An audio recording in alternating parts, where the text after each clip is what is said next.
이제 저도 그런 분들은 저희 신발 중에서 그냥 이 샌들랜스를 빼는 것보다는 앵글 올린 거 있어요. 여기까지 발목까지 오는 거.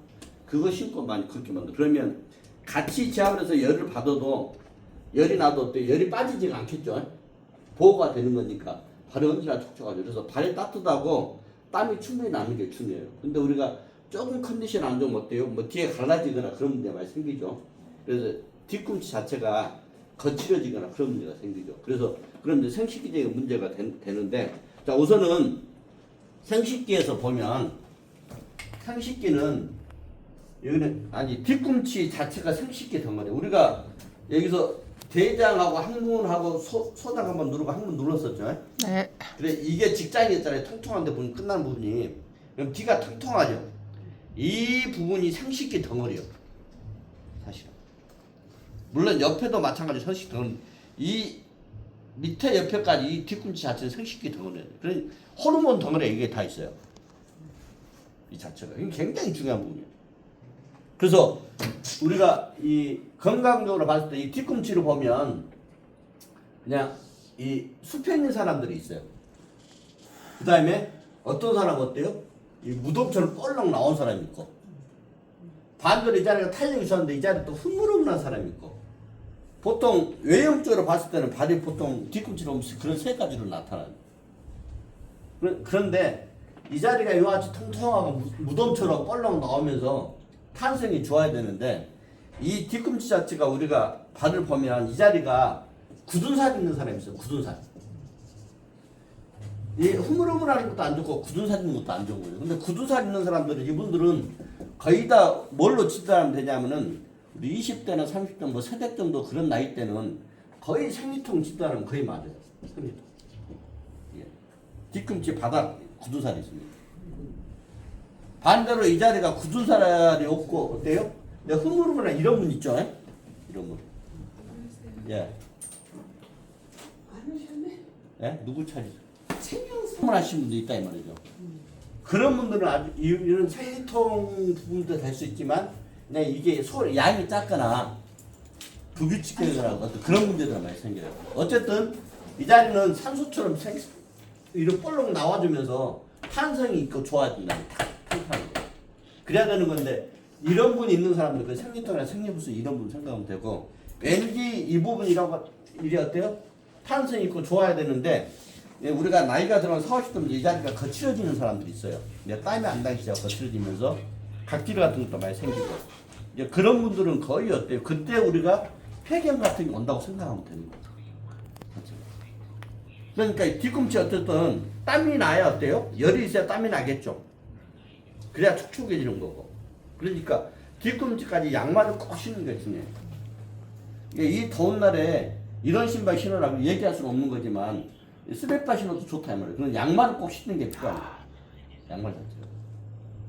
요즘 양말도 안 신고 겨울에도 안 신고 다니고 겨울에도 뒤꿈 내놓고 다니고 하다 보니까 이 여성들 생식기적인 부분이 문제가 돼가지고 실제로 뭐 요즘에 산하제한을 많이 하면서 애들이 임신이 안 된 경우가 굉장히 많아졌어요.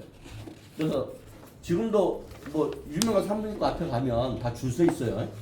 수술 받고 뭐 애기 낳게 하려고 여러 가지 시험관이면 줄 서 있는 게 굉장히 많아요. 그렇게 임신이 안 돼. 근데 뒤꿈치가 차가워졌어요. 뒤꿈치가. 그래서 어쨌든 이 뒤꿈치 부분은 기본적으로 굳은 살이 있다 그러면 어때요? 굳은 살 일단 갈가내야 되겠죠. 쫙 갈가내주고 깨끗이 갈가내 어쨌든. 근데 갈가내는데 우리가 한번 굳은 살이 생기면 잘 안 없어지는 거거든. 그러니까 굳은 살 생기기 전에 좀 거칠 때 자주 갈가주는 게 좋아요. 그래서 우리가 첫 시간에도 말씀드렸지만 굳은 살 없애는 방법은 마른 상태에서 해주라 했어요. 마른 상태에서 어느 정도 쫙 갈가내주고 또 2, 3일 지나면 또 나와. 그럼 또 갈가내주고 또 형 또 나와 갈가내주고. 그래서 한꺼번에 딱 갈라하지 말고 조금씩 잡고 해주면서 어때요? 그 다음에 이런 지압 신발을 신으면 발에 땀이 나면서 이 자리가 땀이 나게 돼서 땀이 나게 되면 다시 굳은 살이 안 생겨요. 그래서 이 굳은 살 정리가 굉장히 중요하다. 이거는. 그리고 이제 이 부분 어때요? 우리가 장가갈 때 뒤꿈치 때리죠. 이게 발나무 망치가 있어. 발망치. 그걸 가지고 어때요?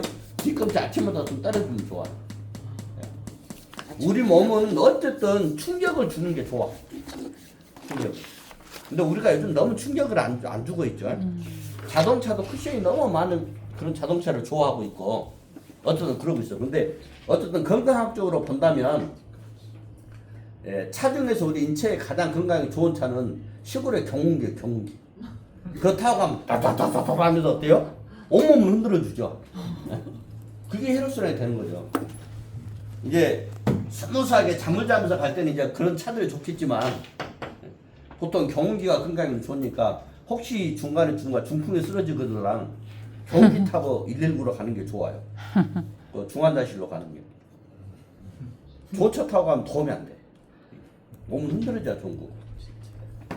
이제 그렇게 생각하면 돼요. 어쨌든 이 상식기 부분은 일이 나와야 되니까. 그래서 이제 신발을 보면 어때요? 뒤꿈치가 펴 있어야 돼. 이게 펴 있는 게 굉장히 중요하거든요. 보통 신발들은 이와 같이 수평으로 돼 있죠. 수평으로 돼서 어때? 발이 이제 넓적이죠. 그런 문제가 생기죠. 넓적 문제, 이런 문제가 생기면 이런 상식기적인 문제가 없고 폐경이 빨리 오기도 그런 문제가 생기게 돼요. 그래서 여기를 지압하는 방법은 우리가 처음에 우리가 대장 디귿하고 이제 눌렀잖아요. 그다음 이 자리가 상식기적, 이 자리는 어때요? 이 발목을 내 왼손으로 이와 같이 싹 감싸고 그리고 이제 들어 올려. 좀 이제 무릎에 올리고 했잖아요. 침대에 앉아 할 때도 이와 같이 해주면 좋아요. 그리고 발목으로 약간 들어 올리면 이제 뒤꿈치가 보이죠. 그러면 어때요? 이 부분 가지고 지긋하게 눌러가지고 흔들어주고 눌러가지고 흔들어주고 골고루 해주면 좋겠죠. 많이 해주면 좋은 거죠. 그냥 누르고 되게 한 것보다는 약간 눌러가지고 흔들는 게 훨씬 좋아. 내가 감이 받는 게 훨씬 달라요. 이제 손가락 줘봐요. 일반적으로 세게 누르면 이 자리가 아플 수 있는데 적당히 눌러가지고 속을 살을 안 물고 이와 흔들어주면 자꾸 적당히 흔들어주면 그냥 가만히 서 있는 거 다르다 이 말이에요. 이와 그같이 흔들어주면 이 속 자체를 그래야 제대로 풀어져 자체가. 그러니까 눌러가지고 흔들어줘. 그러니까 우리가 1, 2, 3 눌러야겠죠. 1, 2, 3 들어가서 3초 정도 대기하잖아요. 대기하는 동안은 그냥 가만히 있지만 약간 흔들어주는 게 좋아. 그러면 압이 세게 누르려면 1, 2, 3까지 누르면 어때? 이 손목에 굉장히 압이 들어가겠죠. 굳이 힘을 덜 주고도 한 1, 2의 힘 정도만 가지고도 흔들어주면 그보다 더 세요. 내가 받는 감이 훨씬 세지고. 근데 꼭 힘만 가지고 하는 게 아니다 이거는. 그래도 우리가 힘을 많이 쓰면 어때요? 직업병이라는 게 생기죠 사실은. 가급적이면 이 팔을 자체를 옆구리에 붙여주시고 그다음에 몸이 가서 상태를 이 손을 당기면서 같이 지그다 가가지고 흔들어주고 1, 2, 3 들어가서 흔들어주고 흔들어줘서 골고루 해주면 그 자리를 해주게 되면 다시 생긴 사람이 굉장히 많아요. 보통 50대 넘어가면서 폐경 오시면 안 나오시는 분들 많잖아요. 다시 생기는 사람은 생긴 지 없어진 지 2, 3년 미만 거의 생겨. 이 지압 딱 받아주면. 그래서 이 부분 굉장히 중요한 부분이니까 어쨌든 골고루 해가지고 많이 해주면 좋겠죠. 그래 하고 또 욕심내면 발만 기름 가지고 또 좀 때려주면 더 좋을 것이고 자체가.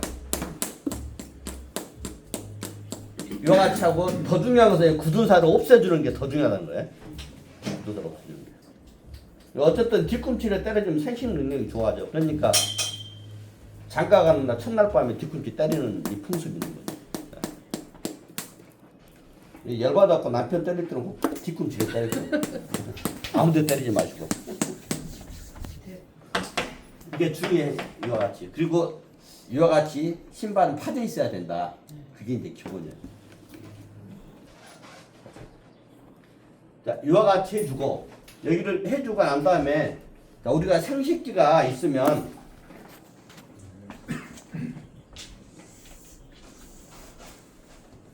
이게 뭐예요? 우리 엉덩이 뼈죠?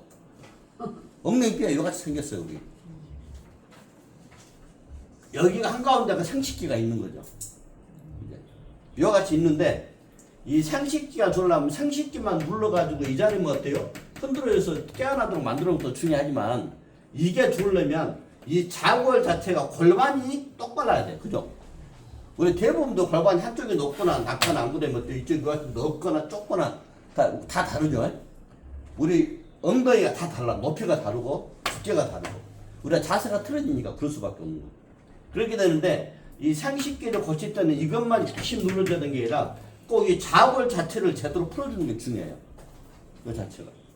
이 좌골. 좌골 자체가 상식기를 가지고 있어. 근데 이 좌골 자체가 틀어지게 되면 이 상식기가 눌림을 당하겠죠. 눌림을 당한 상태에서 우리가 하루 수천 번, 만 번을 어떻게 보면 어때요? 마찰이 생기면서 거기서 작은 군정이 생기는 사람도 많고. 그 다음에 여기서 이제 우리가 한 달 한 번씩 버리는 이제 생리량이 있다 이 말이에요. 그렇게 되면 버리는 양은 똑같이 생기는데 어때요? 틀어지면서 출구가 막히게 돼. 그래서 압이 차요. 그래서 아랫배가 압이 차면서 상리통이 심한 사람이 굉장히 많아. 그래서 상리통이 있을 때는 이 좌골 자체가 틀어져서 상리통이 생긴 사람이 있고 그냥 상식기에 문제가 있어가지고 상리통 있는 사람이 있겠죠. 그러면 그냥 이 자리가 이 자리만 안 좋아가지고 상리통 있는 사람들이 이와 같이 지압을 해주면 금방 없어진다 이 말이에요. 근데 이 좌골 자체가 안 좋은 사람들은 안 좋아가지고 상리통 있는 사람이 상식기 플러스 좌골을 같이 풀어줘야 돼. 좌골 자체를. 그럼 좌골이 틀어지면 허리가 아파요 안 아파요? 아프죠. 좌골이 틀어지면 허리가 아프겠어요 안 아파요? 아프죠. 당연히 아프겠죠. 당연히 아프겠죠. 그래서 허리가